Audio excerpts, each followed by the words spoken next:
చాపుకొని మళ్ళీ కొద్ది neck bend చేసుకొని చేతుల నుండి both hands either hips back bend చేసుకొని రిలాక్స్ కావాలి.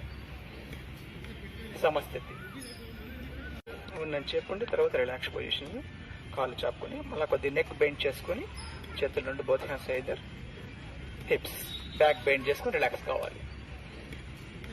సమస్థితి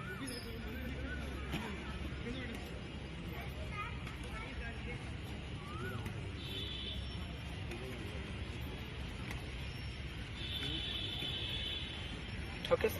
ఉన్నని చెప్పండి. తర్వాత రిలాక్స్ పొజిషన్ కాళ్ళు చాపుకొని మళ్ళీ కొద్ది నెక్ బెండ్ చేసుకొని చేతుల నుండి both hands either hips back bend చేసుకొని రిలాక్స్ కావాలి.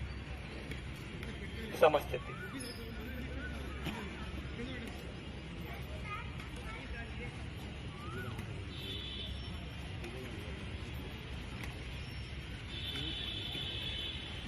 ఓకే.